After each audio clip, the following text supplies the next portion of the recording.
শহরের চার দেয়ালে বন্দি থাকতে থাকতে বোর হয়ে চলে আসলাম গ্রামে। আর এখানে এসে মনোরম পরিবেশ দেখে পড়ে গেলাম প্রেমে। সেই সাথে সবার ইচ্ছে ছিল গ্রামে এসে রমজান মাসে ইফতার পার্টি করবে। আর কতটা আমরা মজা করেছি স্কিপ না করে কিন্তু তোমাদেরকে আজকে ফুল ভিডিওটি দেখতে হবে। আসসালামু আলাইকুম, আমি আলিশারু। আজকে একটি সুন্দর ভিডিওর ব্লগ নিয়ে চলে আসলাম আবার আপনাদের মাঝে। আমার ভালোবাসার মানুষেরা তোমরা সবাই কেমন আছো? এবছর প্রতিটা রমাদান তোমাদের কেমন কাটছে সবাই একটু কমেন্টে অবশ্যই বলে যাবা। আচ্ছা চলো, প্রতিনিয়ত তোমাদেরকে শহরের কোলাহলের ভিডিও, যানবাহনের ভিডিওই দিয়েছি, কখনো প্রাকৃতিক দৃশ্য এবং এত সুন্দর মনোরম পরিবেশের ভিডিও তেমন ভাবে শেয়ার করতে পারিনি, কেননা গ্রামের মেয়ে হয়ে গিয়েছি শহরের বউ, তাই তো তেমন এখন গ্রামে থাকা হয় না। আজকে যেহেতু বেড়ানোর উদ্দেশ্যে সবাইকে নিয়ে বাড়িতে চলেই এসেছি, তাই তো যতদিন আছি কি কি করছি সবকিছুই তোমাদের সাথে শেয়ার করবো।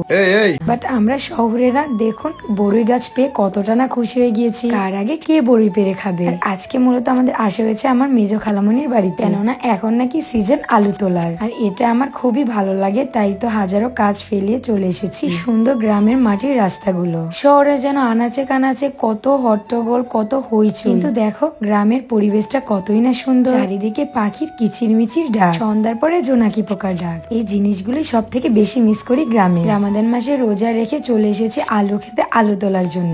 কার কার দেশে ক্ষেতের রাস্তাগুলোকে কি বলে? আমরা কিন্তু পাত্রের লাইল বলে থাকি, কেন এখানে তেমন পাকা রোড বলতে তেমন কিছুই নেই। সুন্দর চারিদিকে সবুজ শ্যামলে ভরা ক্ষেতের লাইল আছে। এই লাইল দিয়ে আমরা হেঁটে হেঁটে সোজা চলে যাব একদম মাঝখানে আলু খেতে। আর এই আলু তোলাটা যতটা না মজা তার থেকে বেশি হচ্ছে কষ্টে। আহারে কৃষকেরা কতই না কষ্ট করতেছে, রোজা রেখে রোদে পুড়ে আলু তুলতেছে, তারপর দিন শেষে এগুলো বাজারে বিক্রি করে দেন হচ্ছে তাদের সংসার চালাবে। কারো কারো তো সারাদিনে চাকরি হয়ে গেছে এটা। আর এই সব কিছুই দেখা যায় গ্রামে আসলে, তারা অপচয়ের থেকে স্বচ্ছটা বেশি পছন্দ করে। আর আমরা শহরে থাকা মানুষেরা সবকিছু যেমন মজার বাইরে নিয়ে নিই, সামান্য একটু এনজয়ের জন্য এসেছি আলু তোলার জন্য। বছরে আমাদের রামাদানেই আলু তোলার পড়েছে সিজন, তাই তো মানুষের এতটা কষ্ট হচ্ছে। আর আমি তো আলু অনেক অনেক খেতে পছন্দ করি। যে কোনো রান্নার খাবারের মধ্যে আমার আলুটা থাকতেই হবে, না হলে মনে হয় যেন আমিষ না নিরামিষ খাচ্ছি। বাই দ্য ওয়ে, এই ক্ষেতকে তোমাদের দেশে কে কি বলো? কেউ বলে লুব্বা, কেউ বলে বটবটি। নামগুলো একটু হাস্যকর হলেও কিন্তু খেতে খুবই মজার। আমি এই গ্রামের মেয়ে হয়েও কিন্তু এগুলোর নাম তেমন ভালোভাবে জানি না। রোজা রেখে রোদে ঘুরে ঘুরে